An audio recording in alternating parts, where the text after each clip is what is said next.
I had been with the company for 3 months and was still on orientation. My job was sales/advertising. As the new guy, I was given existing accounts to manage, which consisted of providing customer service and convincing my clients to spend more money on advertising. All of these accounts already had their ad campaigns done, and if they wanted something new, the account was transferred to a senior account manager who would work with our advertising guys to put something together for the customer. Eventually, I hoped to have that job, but I had to pay my dues by proving I could maintain existing accounts and convince them to spend more money first. Everything was going great, until last week, when we were scheduled to have our quarterly retreat.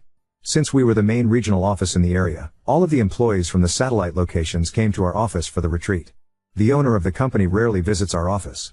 He's been overseeing the setup of a new satellite office for the last year, according to my co-workers. But, he was there for the retreat, as was his disabled daughter, Amy. Not her real name, for the sake of privacy. One of my co-workers told me Amy works at one of the satellite offices and I probably wouldn't have much interaction with her, but I should be nice. That seemed like a no-brainer. I'm nice to everyone, regardless. I won't claim to be an expert on Amy's disability, but it seemed like she had childlike mannerisms and struggled with expressing herself. She also had some problem with motor skills. I'll describe the only interaction I had with her prior to the incident. I went to refill my coffee and Amy was in front of me, getting her coffee. I watched her struggle with getting condiments added and putting the lid on, so I politely asked if she needed any help. She thanked me, said she did, and let me finish making it. While I was making it, she said she hated coffee, but her dad made her drink it because she had to, in a loud voice, always alert. I smiled, said that was definitely important, and handed her the cup. She thanked me again and went back to the office her dad was using, where she had been most of the day. I felt like I had been a good Samaritan and went on my way. Most of the retreat is team-building exercises. Prior to the incident, Amy only participated in the puzzle race, where groups put puzzles together without the box art to see which team can finish faster. Amy wasn't in my group, so I didn't have any interaction with her there. Neither of our teams won. The big event, and the one that everyone seemed the most excited for, was the last activity of the day. Our boss gave us a list of potential clients. We were supposed to select 3 as a group, and put together something to attract the customer. We were told we would be judged on our creativity. My group explained that we could do pictures, slogans, jingles. Whatever we wanted. Each person expected to work on one individually, then work with their group to polish it up before it was presented to everyone. It was kind of a big deal because at previous retreats, there would be clients on the list the owner was already close to bringing on board, and if you impressed the owner, you might just land that account. I went with a jingle, rhymed a few words, and recorded it. It was silly but fit the brand. My group gave me some pointers, we made some improvements, and I recorded the final product for submission. I helped my team with their projects until it was time to turn everything in. After everything was turned in, we gathered in the big conference room to critique each other. The owner went through them one by one. If it was a picture or storyboard, he'd put it up, read it, and we'd make comments. Good or bad. There were some that were great which drew a lot of compliments, and some that were really bad, which we laughed about as a group. You could tell the senior account managers didn't care much about the exercise or put much effort into their pitches. Nobody seemed to get upset or offended, regardless of the feedback. When my jingle was played, it got a lot of comments, not all of them good, and I took the feedback with a smile. After getting my feedback, I felt a little more comfortable about sharing my thoughts on other presentations. I gave what I thought was valuable feedback to a few products, laughed at a couple others, and then a rather crude drawing was put up for the exact same company I had chosen. I immediately joked that well, at least my jingle was better than that. Did a 3-year-old draw it? And laughed. To absolute silence. I was really confused because plenty of people had made jokes and everyone laughed. Instead, a few people looked at me like I was disgusting and the owner said, well, if you don't have anything nice to say, keep it yourself, maybe? Then my boss scooted down to where I was sitting and told me I needed to go to my desk. Now, I noticed as I was gathering my things that the owner's daughter was red-faced and starting to tear up. The team building exercise was over for me. I went back to my desk and it began to sink in that the drawing must have been drawn by the owner's daughter. There was no warning or anything. The owner didn't reveal who put together what we were looking at until after a few critiques. Maybe I should have known? Everyone was joking and having fun up to that point. Someone else had a pretty bad drawing that got laughed at. Either way, I felt awful. As soon as the event was over, I approached my boss to apologize. He told me to wait for him in his office. Long story short, I was fired. My boss said since I was still on orientation, he had decided I wasn't a good fit for the company, so it was better to let me go now. He didn't outright say I was being fired for making fun of her drawing, but that's literally the only thing that I've ever gotten in trouble for. My work, up until that point, had been praised. I didn't get much time to process it because my boss had already called security, who showed up fairly quickly, and escorted me to my desk to gather my things before escorting me out of the building. An hour later, I got a call from one of my former teammates, who asked if I wanted to join the team for a drink one last time. They needed it after the retreat, and felt bad that they didn't warn me. I wasn't feeling up for it, but I wanted to try and make sense of the whole situation, so I went to the bar.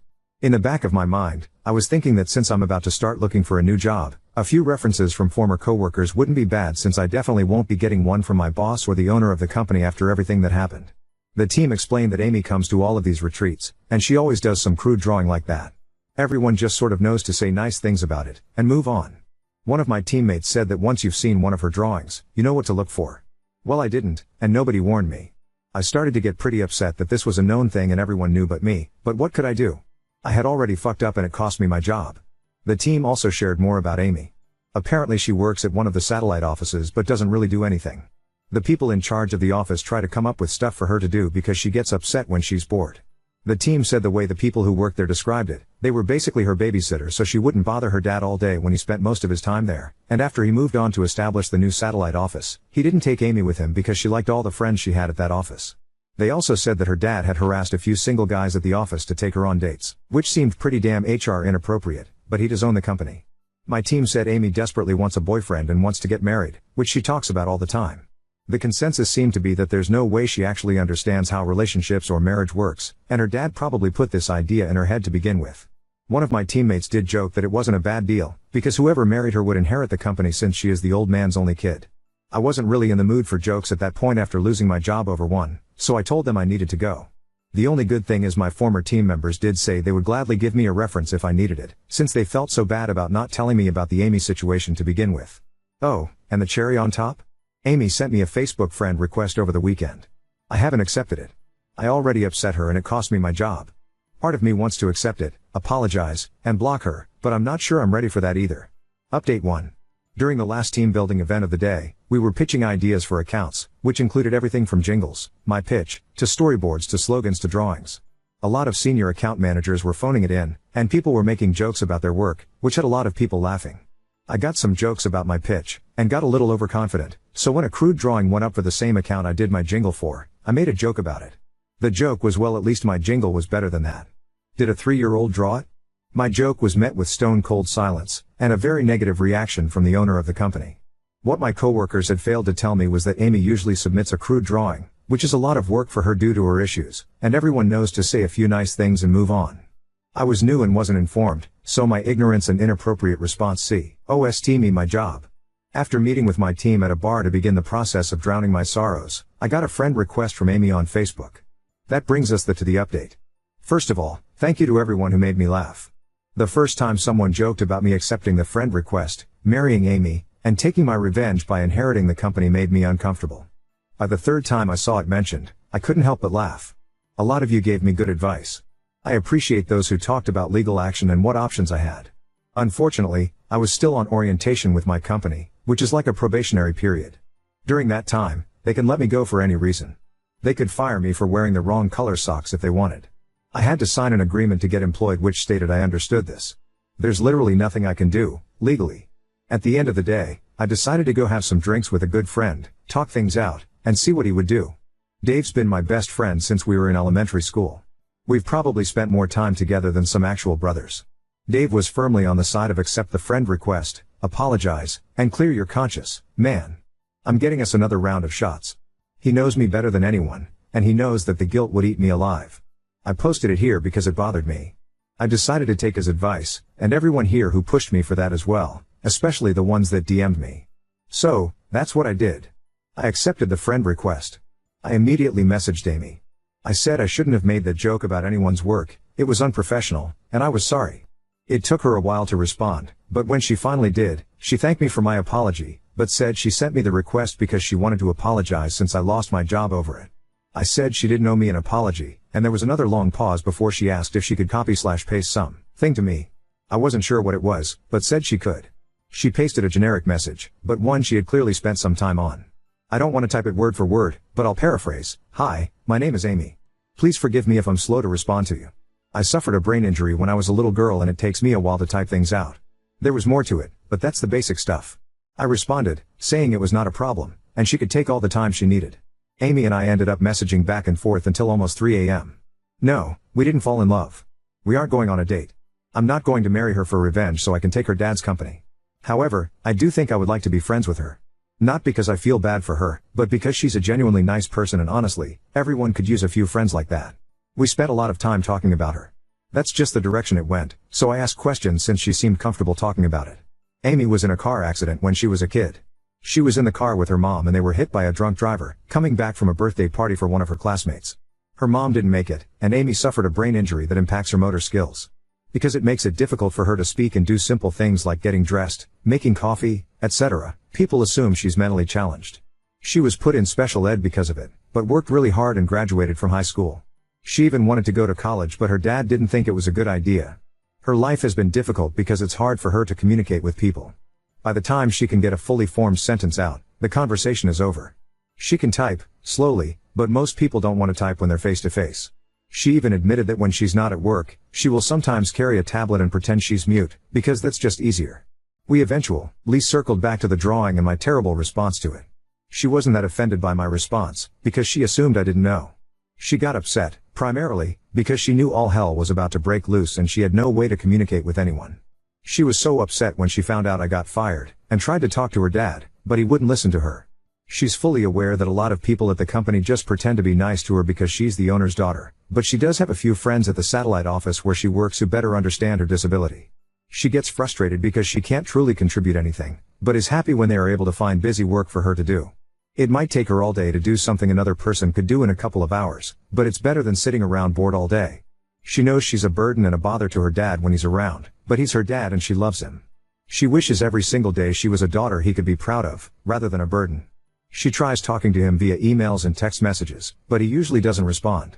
If they're in the same location, he'll just walk over and respond verbally, which is frustrating, because it becomes a one-sided discussion with her unable to do anything but give simple one-word answers like yes or no. She also thanked me again for helping with her coffee.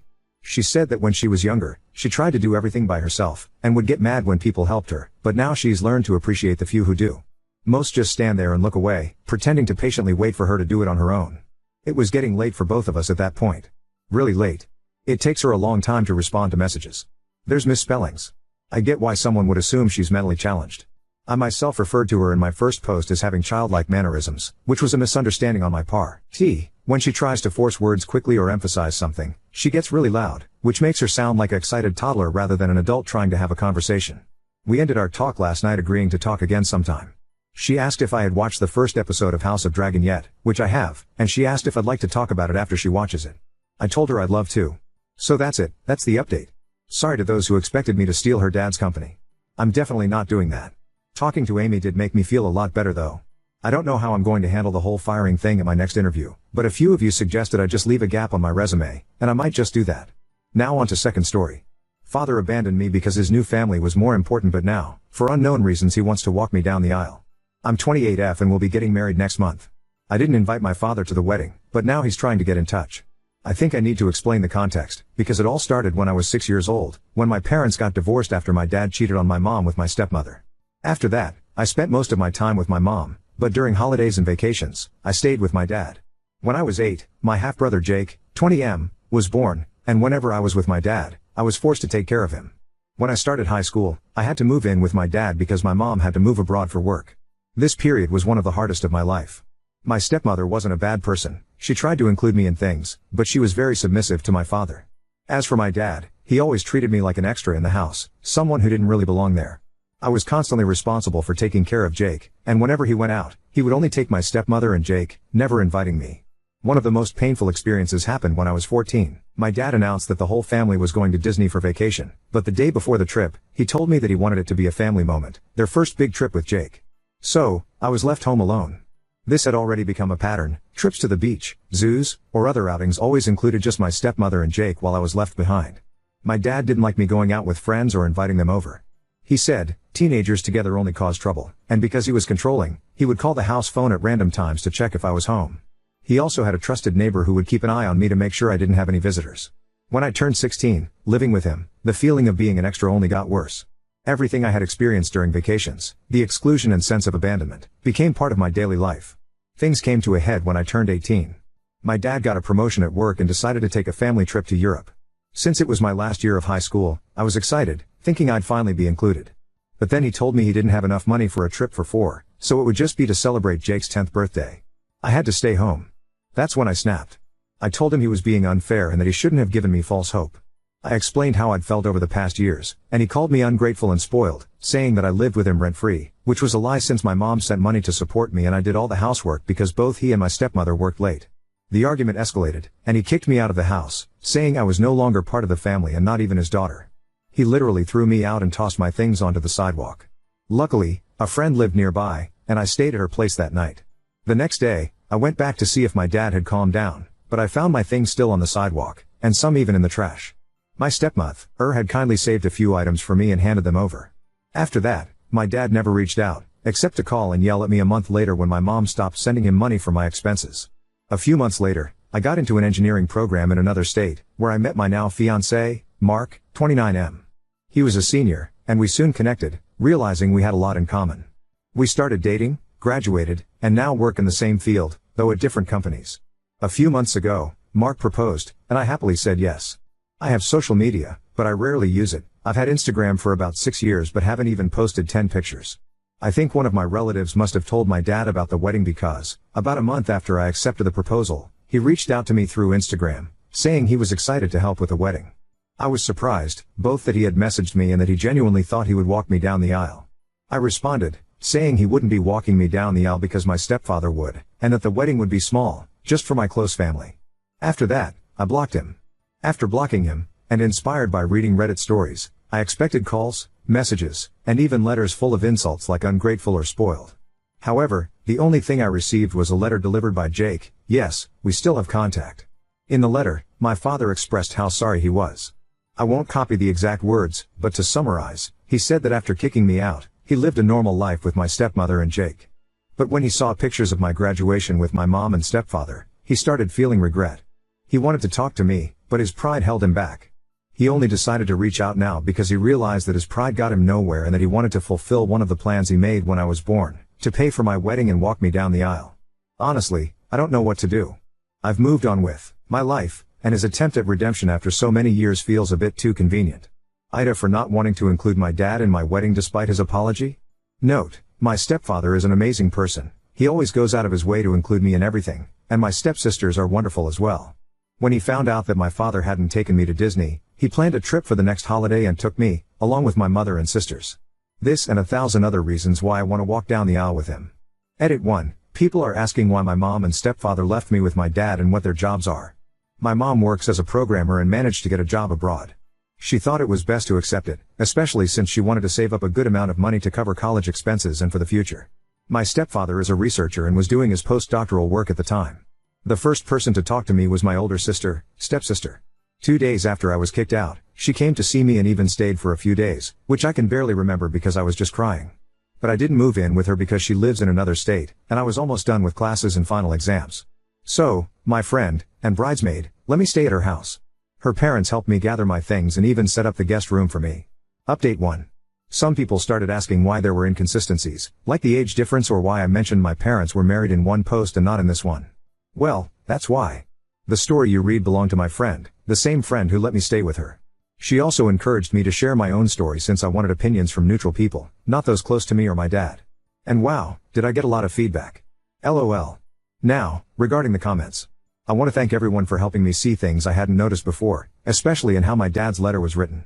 For those wondering, yes, he mostly talked about his feelings and how he felt. Very little was said about me, and even less was about apologizing. He also mentioned how I'm his only daughter, while my stepfather has 2 daughters to walk down the aisle, but he only has me. For those asking why I didn't move abroad with my mom and stepfather, they were supposed to be away for 3 to 5 years, with my mom likely needing to change companies every year. My stepfather was also deep in his research, so their lives were pretty unstable. At the time, I didn't anticipate how much I'd suffer or that I'd be kicked out.